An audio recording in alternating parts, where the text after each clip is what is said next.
Volleyball goes streaking into the few minutes after.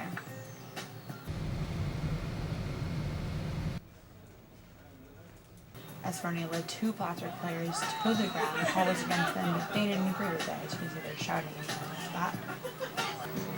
Okay, alright, I got this. I'll be okay. All right. Here we go.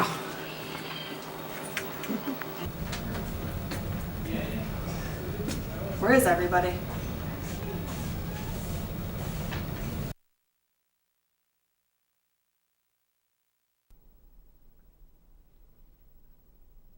Tonight on Cardinal Sports Live, volleyball goes streaking in the SUNYACs and cross country produces a successful weekend in Connecticut. We also have men's and women's soccer teams getting down and dirty in SUNYAC play. This is how we do it. It's Cardinal Sports Live on Monday night.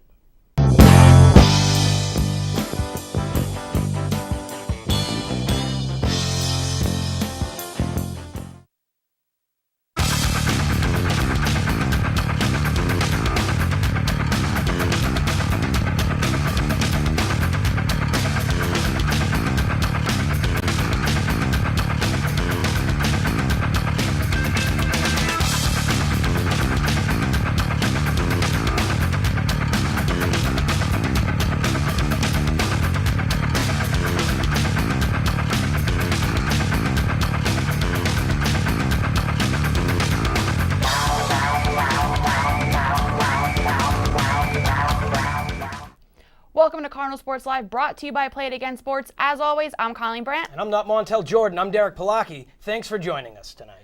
It was intense. We had to miss it for Columbus break, but sports didn't stop. It was all SUNYAC action. You know, we're drifting away from non-conference games, going to all conference games. Those teams better be prepared. And I hate to sound like a broken doll there with the pull string saying the same thing, the same thing, the same thing. But we start off with volleyball again. It seems like every week, high, low, in the middle, but They broke history, though. Since 2003, they have not won 3 consecutive games in a row. We're going to get into that in a little bit, but I am very proud of those girls. Oh, tremendous to see what the girls have done with a 3-game winning streak, but they played a game before that, and we're going to get into that right now. They took on St. Lawrence. The Lady Cards are sporting a 2-game win streak. They got a home game against St. Lawrence, and this one would be back and forth, a home game. You know, Dina O'Connell loves that. Laura Deal trying to start the Cards off early with a spike. The Saints were there, but Deal makes up for it and gets this big spike here on the setup, and that one would fall. Not yet. It's coming. There it is. Saints now looking for some momentum. Plattsburgh will send it their way, but check out the setup here. It's coming from Jenna Street to Lexi Brown, and she slams that one home. The Saints would take it 25-16 first set. You know my favorite Will Smith song, Switch. The teams switch, opposite sides now. Check out Plattsburgh's defense on this one. They say 2 is better than 1, and that's true. Plattsburgh answers back 25-15. Saints now on the serve. Check out the setup. Rosie Cummings as well have dented the floor on that one. That was a hard-hitting spike. Saints and Lexi Brown came to play today. She mirrors Cummings' earlier spike with one of her own. Later now, the Cards are able to play some placement volleyball, and this one's going to go off a St. Lawrence defender and trickle out of bounds. Good job there. Kristen Kane, that's a different highlight. We're going back to volleyball here. St. Lawrence as well as Plattsburgh both playing terrific volleyball. Plattsburgh won the 3rd set and looked like they might have the momentum, but St. Lawrence was just too much on this day, especially on the long volleys. As you see, they finally get the point there. They win the 4th and the 5th set, 25-19 and 15-10 respectively, as they take this one. The Lady Cards volleyball team, though, resumed SUNYAC play in Potsdam when they took on the Cortland Red Dragons. Cortland took the first set 25-23, a usual Plattsburgh score, but just wait. Plattsburgh stormed back from the 1-set deficit, winning 25-21, 25-20. And look what we have here, a 25-23 win in the 5th set to take the match 3-1. Rosie Cummings totaled 20.5 points and 19 kills. Maggie Schrantz added 15 points and 13 kills of her own. As I said earlier, the Lady Cards made history this Saturday, being the first Plattsburgh volleyball team since 2003 to earn more than 3 conference victories in a single season. The first victory for Plattsburgh took place against SUNY Potsdam, which ended in a 5-set match. Plattsburgh was strong offensively as Rosie Cummings fired down 18 kills throughout the game, as well as defensively, with the Lady Cards holding a 10-2 blocking advantage over the Bears. In the last of the 3 games hosted at Potsdam, the Lady Cards took on rival Oswego. In familiar fashion, the Cardinals dropped the first set to the Lakers 26-24. But keeping the trend going, the Cardinals roared back in convincing fashion, winning the next 3 sets 25-19, 25-15, and 25-20. Laura Deal stole the show with a team-high 20 points and 15 kills. Rosie Cummings wasn't far behind with 14 points and 12 kills respectively. Plattsburgh moves to 11-10 on the season, but have posted a respectable 4-2 record in the conference, Colleen. I mean, 11-12, we talk about that. It's not the best record, but they're like right there, 3rd, 4th, or 5th in the conference. They have so much talent. I feel like they should have such a better record. You know, they shouldn't be almost 50-50. They should be like 75. You know what I mean? I don't know. It's the same. We say the same thing every single time. You know, they need to keep the lead and hold the lead. As you said earlier, you know, the scores are always the same, 25-23. But, you know, maybe this weekend, you know, when they go against Fredonia, Oneonta, and Geneseo, they can do something. But they're playing well, and Dina O'Connell has got to love this. 4-2 in the conference. It's true. That's just great. But when we come back, we will see how the women's soccer team did last weekend. And we have men's soccer highlights, so don't go anywhere. CSL will be right back. Dana's Rusty Anchor, located at 4016 Route 9 in Plattsburgh, is a great venue for your next party or to take family and friends. Enjoy the scenic views of Lake Champlain while dining on the main deck or inside. Known for seafood, steak, and spirits, its friendly atmosphere will keep you coming back. Open from 4 p.m. to 10 p.m. each night until New Year's.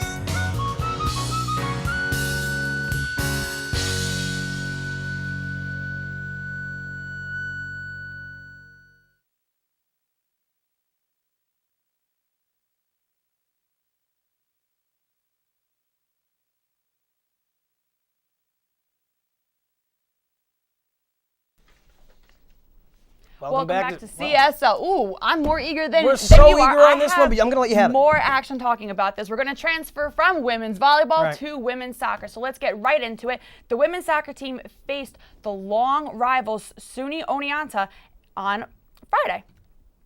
So let's get right into that. It was a Friday afternoon game, which led into Under the Lights. But, you know, as we said last week, the men were really physical. The women are just as physical. As you can see there, Ashley Pagano trying to get the ball. Both teams were in battle to win offensively. As you see there, you know, colliding. Nobody could seem to score, though. As the game continued under the lights, the Cardinals and the Red Dragons tried different approaches, but both defenses were too strong to break. Even though the Lady Cards outshot the Red Dragons 8-1, their aim wasn't enough, leading into double overtime. As you can see there, they're going up against Oneonta's Rory Stark. And then when the Red Dragons shoot, they're going up against Kirsty Kirkpatrick. But nobody could stop the shots being fired, leading to a double overtime 0-0. Once again, she seems to give up right there. And the last one goes right up for the top left corner kick. And again. So, you know, it was really intense. You thought after the first overtime, something could be done. Someone could grab the victory. But, you know, they're happy that no points were scored. And it ended in a draw. And coming off the 2 OT tie, the women's soccer team took on New Paltz. Let's get right into that. This was a more fortuitous game for our Plattsburgh Lady Cardinals. Let's check out that action right now. Like we said, after the 2 OT tied Oneonta, the Cardinals hosted the Hawks. The Cardinals came in 3-7-2. The Hawks 2-8-3. The Cardinals would waste no time on this one. Just 2 minutes in, off the Deanna DeCosho pass, Cami Kaiser breaks away from defenders, and that one trickles in for her first of the season. That's 1-0 Cardinals, and you got to believe she's excited to get her first goal of the season, and that would be a trend. Another opportunity finds Melissa Rodriguez with a chance, but Kristen Kane was there for the save as that one goes wide, goalie right. Now, off a corner kick, Cassidy Clavitt heads it in the right direction. Heather Marco buries it in, 2-0 Cardinals. Kristen Kane gave up some close goals, but that wasn't to say she didn't play well. Watch her sky here on the Rodriguez attempt, still 2-0 Cardinals. Hawks trying to get something going offensively, but Kirsty Kirkpatrick and the Cardinals defense stunted the Hawks offense all day long. For most of the day, I should say. You're going to find out a little bit later as she makes another save there. For Plattsburgh now, nifty footwork here, but Kane saves the day again. She had 5 saves on the day. Plattsburgh on the corner kick. fighting in the scrum, but just like we talked about the Plattsburgh defense, the Hawks defense proved they could stay right with the Cardinals, and they get that one out of the zone. More scrums along the way, but the Cardinals would make this one count. Maddie Tremblay is able to get it through the defenders and dish it to Vicky Scott for her second goal. 3-0 Cardinals, all in the first half. Sarah Poltz wouldn't be shut out. 54 minutes. Sarah Painter brushes that one through a Cardinals defender to Katie Murley for her first goal of the season. A rough and tumble game all the way through, but the Cardinals are going to take this one by a score of 3-1. And this is it was a phenomenal game. It was. Now going on to this, they went into extra overtime again. The women's soccer team faced Buffalo State Friday afternoon, falling 2-1 in overtime. As I just said, it's unbelievable. Freshman Diana DeCosho scored her third goal of the season to tie things up right before the second half ended. Christy Kirkpatrick was in the net for the Card, just making one save for the day. And in the 94th minute, attempted another save as Buffalo's Jordan Dudish shot her 28-yard free kick right over Kirkpatrick's head, taking the victory. And this loss leaves Plattsburgh 4-8-2 overall and 2-3-1 in the SUNYACs. The Lady Cards will play their final SUNYAC game of the regular season Saturday when they take on Fredonia, scheduled to begin at 1 p.m. And the women's soccer team looked to get off the snide after the overtime loss to Buffalo State with that match against the Fredonia Blue Devils. The Blue Devils were first on the board after Alexis Moreland netted her fourth goal of the season, just 21 minutes into the game. Cardinal freshman Vicky Scott proved to be a thorn in the Blue Devils' side when she scored her third goal of the season. Fredonia would ground the Cardinals in the 59th minute when Christy Keene scored her seventh goal of the season. The Lady Cards are now on a 2-game losing streak as they host Brockport and Geneseo this weekend. It is so frustrating that they are so close to clinching the victory, and their defense just falls apart. So close, yet so far away. Like we say, that 2-game losing streak, definitely something you don't want to have coming into the SUNYACs, the end, the championships, the playoffs. It's not something you like to see if you're the Lady Cardinals. No, you don't. And, they need to really step it up because, the playoffs start November 1st, but hopefully we can have the best. So, upcoming games, it's Brockport home, 3 p.m., and then the next day it's Geneseo home at 1 p.m. But when we come back, we'll have more CSL action for you. 16 Route 9 in Plattsburgh is a great venue for your next party or to take family and friends. Enjoy the scenic views of Lake Champlain while dining on the main deck or inside. Known for seafood, steak, and spirits, its friendly atmosphere will keep you coming back. Open from 4 p.m. to 10 p.m. each night until New Year's.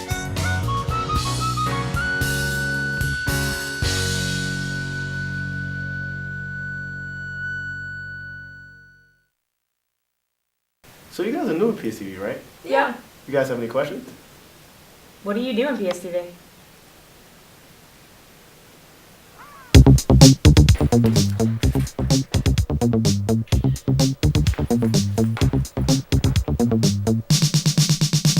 Snap the pieces together. Alright, I got a role for you. Anyone? How about you girls?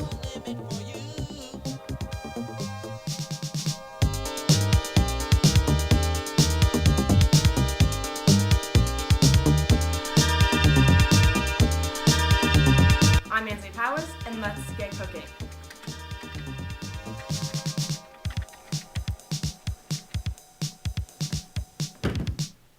Hi, baby. We welcome you back into CSL. We're going to get into some men's soccer action, I should say. After the crushing loss to Cortland, the men's soccer team traveled to Oneonta to take on the Red Dragons. Just under 11 minutes into the game, Tom Green scored his third goal of the season to put Plattsburgh up 1-0.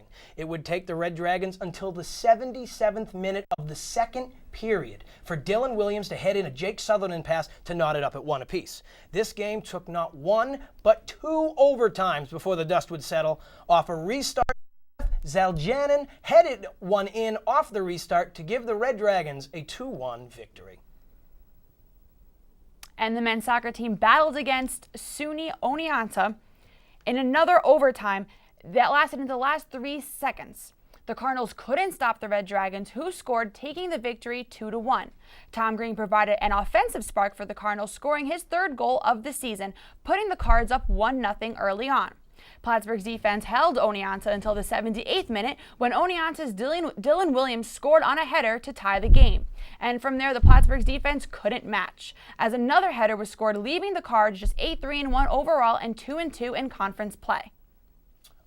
Win against New Paltz last week, the Cardinals hosted Buffalo State in a SUNYAC match. Just under 6 minutes in, Ethan Votraw crossed into the box and gave the Cardinals a 1-0 lead. That was the only goal until the 77th minute of the second period. Fabian Chaparro was able to beat the defense and score on the bottom left side of the net for a 2-0 lead. In a 5-minute span, though, Andrew Dugan would put his team on the board and tie it with his second and third goals of the season. But in the 91st minute of overtime, Fabian Chaparro finished it off and gave his team the lead for good on a bicycle kick that will be talked about for years to come. The Cardinals took the win 3-2 and moved to 10-3-1 on the season. After that, the men's team took on Fredonia in an intense home game. So let's get right into that. It was the most frequent game. It was intense. Saturday afternoon, starting off in the first half, Fredonia wanted the ball. Plattsburgh wanted the ball. It just wouldn't stop. They were doing back and forth action. As you can see there, he went to go dive for the ball, but the goalie kneed him in the head, but the refs did not see that. Players not liking that call right there, but just a few minutes afterwards, the refs did make a call against Fredonia. Fredonia people not liking that either, but that left 2 Plattsburgh players on the ground. John Topper was in the net for the Cards. He had 3 saves on the day, but it was Matt Hamilton who started to make moves, scoring on a free kick from the top of the box, making it his 5th goal of the season to put the Cards up 1-0. This was a very special game, as 3 former Plattsburgh athletes were inducted into the Hall of Fame and were being recognized at that game. Now in the second half, Alexis Archilla, he had a quick move right there, scored, putting the Cards up, leading to their lead 2-0. And from there, it was just all downhill for Fredonia. Nick Perella is there. He's always in the midst of the action, always being physical. As you can see there, he tried to score again on the right-hand side, but Fredonia was trying to stop him. They didn't give up throughout the entire game. As you can see, they had the attempt header right there, but it was just a little too high, going over the goal, leading the Cards to clinch the victory. And I spoke more to the Hall of Fame inductee.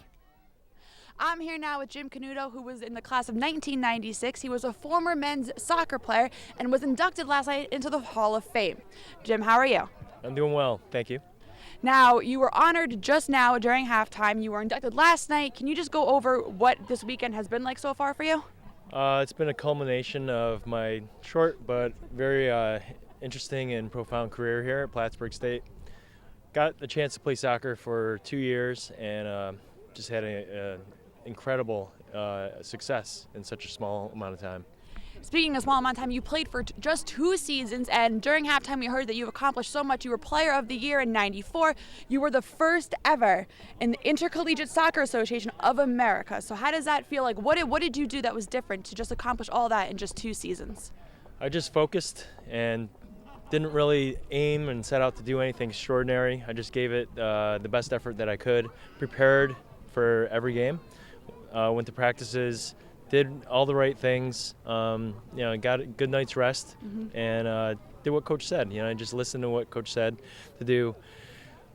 Cared about the program, listened to my teammates, looked after them, they looked after me, and you do all the right things, and you'll just find success. It'll find you. There you go, ideal player right here. Now the team right now is 10-3 on the overall season. Do you have any words of advice for them? Don't give up. Always be positive. Prepare as best as you can, and believe in yourself. If you think successfully, you will be successful. There you go. Great advice there. Well, thank you once again, and congratulations on your achievements. Appreciate it. For CSL, I'm Colleen Brandt. Now back to you. He was here all weekend. He seemed super impressed with how this program for the men's team was going along. All right, but you know what I'm impressed with? This Fabian Chaparro kid. 2 big goals, the bicycle kick, number 3 on SportsCenter's top 10. You can't get any better than that for a division. That spread like wildfire. That was absolutely amazing. For a Division III soccer school, you can't get any better than that. Nope. And it wasn't even like 10. It was number 3. He made it to the big leagues. Yeah. But when we come back, we will get the scoop on the positive weekend for our cross-country team. And our field reporter, Chelsea Helms, has more. 16 Route 9 in Plattsburgh is a great venue for your next party or to take family and friends. Enjoy the scenic views of Lake Champlain while dining on the main deck or inside. Known for seafood, steak, and spirits, its friendly atmosphere will keep you coming back. Open from 4 p.m. to 10 p.m. each night until New Year's.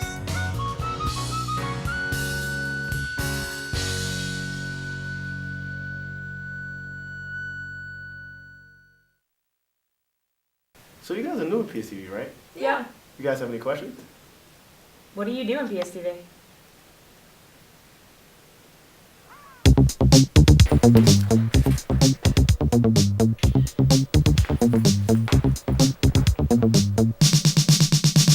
Snap the pieces together. Alright, I got a role for you. Anyone? How about you girls? Welcome back to CSL. Once again, it was Kelly Driscoll who dominated the course, leading the Lady Cards to a 12th place finish at the Connecticut College Invitational. Driscoll continued her streak of top 5 finishes, crossing the finish line Saturday morning in 4th place, her best race of the season so far. Katie Eamon wasn't far behind, crossing the finish line in 17th place, putting her in the top 20. Perchetz recorded a 6K personal best, leading her to a 90th place finish. In 2 weeks, Plattsburgh will head down to Oneonta to take part in the SUNYAC Championships, scheduled to begin at 11 a.m. Saturday.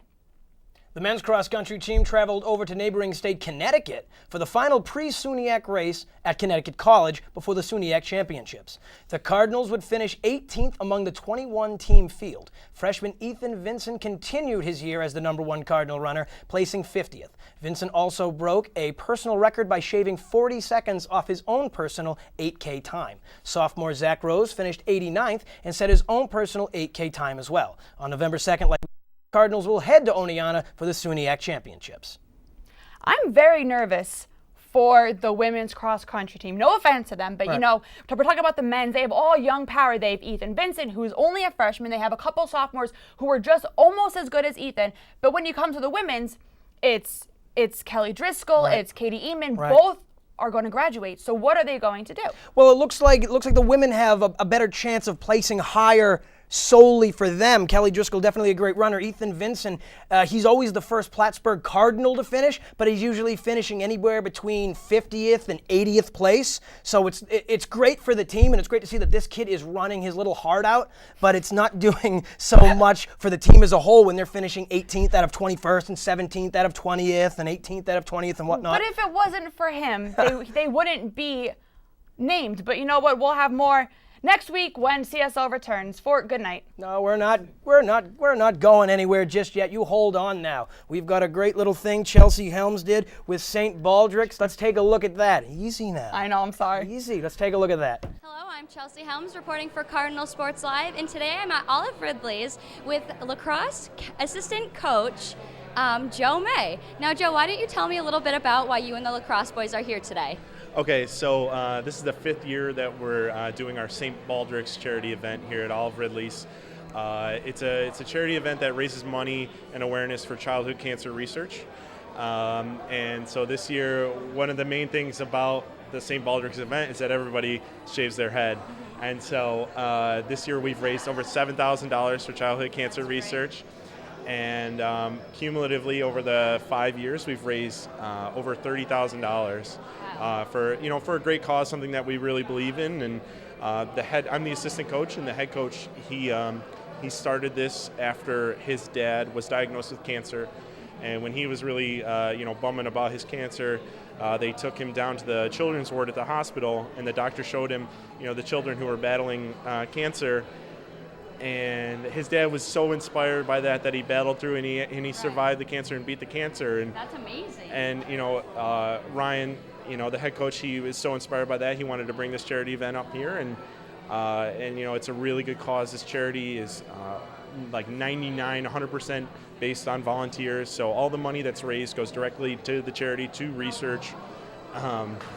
And so, it's just a great cause that we can get our guys to rally around. And, some of them are really timid about, cutting their hair. Some of the guys with the longer hair, kind of the whole... I mean, I saw someone with some pretty long hair get it cut earlier, so I wonder how he's feeling about that. Right. Kind of one of the things about lacrosse is guys like having the hair sticking out the back of the helmet. What do they call that, the flow? The flow, yeah, the flow. The guys got to have a good-looking flow, but our season's not until the spring, so, they have time for it to grow back. Right. And but you know, they hate to cut it off, but once they see everybody up there and you know, see the the support and the community feeling that's generated behind it, they just can't resist. Kind of gets them excited. Yeah, exactly. And they know it's for a good cause, and we're just not making them shave their head just to shave their head. They're shaving their head, for kids who really need it and will benefit from it. And so when, walk around campus, someone's like, hey, why'd you shave your head? And be like, well, we raise money for St. Baldrick's Foundation.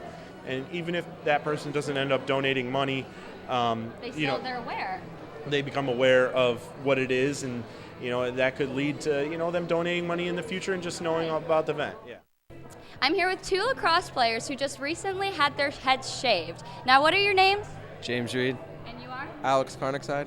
Okay, so you guys got your head shaved for cancer patients, right? Yes. Yeah. Okay, now, how do you guys feel now? Feels good donating to a good cause and be a part of a good movement. I mean, it feels awesome. It's for a great cause. I mean, I loved my hair, but, I shaved it for a good reason. Now, did you guys have to be pressured into this, or was this something that you guys were totally willing to do? I think the first year they kind of have to get you to get into it, but after a while and you get older and you realize that it's for a good cause, your hair is going to grow back. It's just, maybe a month without hair. Who cares? We thank Chelsea Helms for that wonderful interview. Definitely something that's worthwhile. I guess eventually I'm going to have to get down there and get my flow, I guess as I like to call it, You shaved. fixed it enough before we go on air, so I'm sure you would be devastated about that. I would be downtrodden. I think more teams should do that. Definitely. I really do. It's for a great cause. It brings awareness, gets people involved in the community and with the sports. So I feel like a lot of other teams should do it. Definitely in the spirit of October. We talk about breast cancer awareness. Our last episode, we wore the pink. Yep. Looks like you got the pink on again, Trying. I guess. And obviously, there's more than types of cancer, and shaving the head for money. And they've been doing it for a few years, too, so it's nice that Absolutely. they have continued the tradition, hoping, to get other teams to do it as well. That's definitely great to see. It's true. But that's all the time we have tonight. We thank you for joining us for Cardinal Sports Live. I'm Derek Palaki. And I'm Colleen Brandt. Have a good night.